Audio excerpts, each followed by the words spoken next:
The table below shows the number of employees at the South African national parks according to race and employment level. And then we have a table presented to us in terms of the race and in terms of the employment level A, B, and C. Determine the probability of randomly selecting the following: an Indian employee from the SANP employees. So our focus is the Indian employees. So let's look at this, and it's indicated by the red box. So we see the total number of Indian is 6, and we have to look at the total amount of employees. So the total amount is given by the other red box there, which is 4081. So 6 over 4081, that would be the first type of answer, because they're not asking us specifically what type of probability to give. So it could be either of the first type, or you could put it as a percentage, or you could just put it as a decimal as well. A colored employee from the total employment level B employees. Now if you look at the colored, you'll see that in the red box indicated that there is an amount missing. So we need to work with that amount missing before we actually work out the probability. So the easiest way in obtaining this amount is to take the 622 in the colored column and subtract it with regards to all the other numbers, and you'll arrive at the missing number. And we see the working down at the bottom, which is 401 as our answer. Thereafter we take, remember we're focusing on level B, so we have to take that 401 over the total of the level B, that's the one indicated in the red box there, which is 2111, and then we arrive at an answer. And just like the first one, there's no particular form in which they asked us to give the answer, so you could have given it as the first one, or as a decimal amount, or as a percentage. In this question, we are shown the average daily rates and occupancy for different regions, right? And there are 3 different regions which we can see here.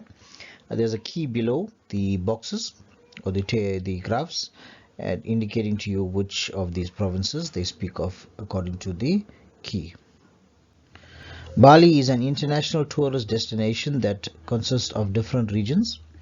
The graphs on Annexure E shows the average daily rate and percentage occupancy.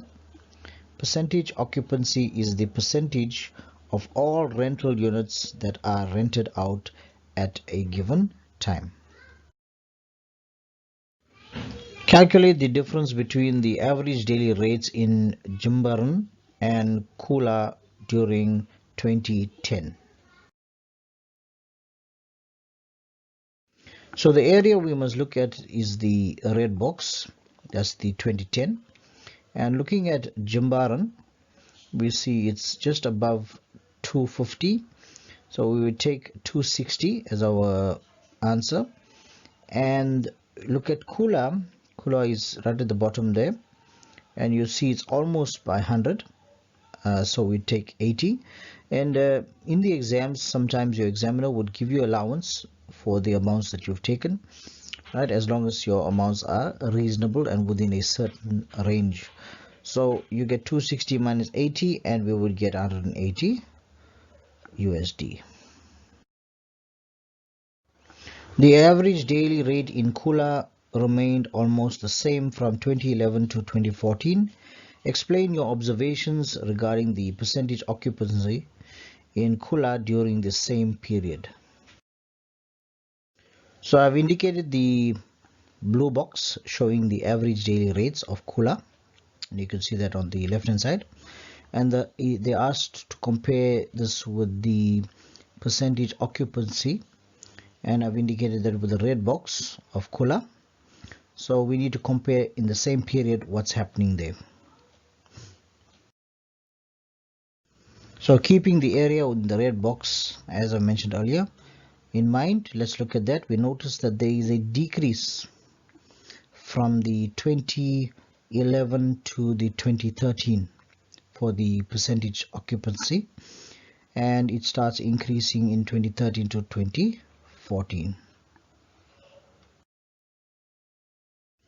Compare the relationship between the average daily rates and the percentage occupancy in UBID for the year to date YTD September 14 to September 15.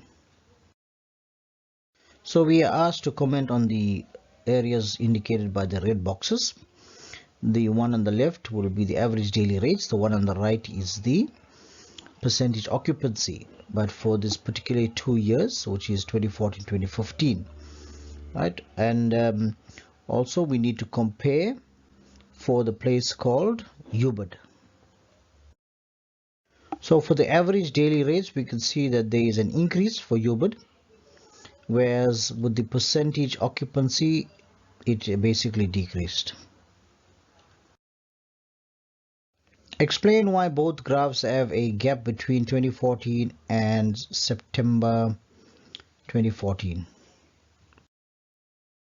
So looking at the graph, even if you look at the one on the right, the first part shows from 2010 to 2014, and this is a graph shows a numerous amount of years.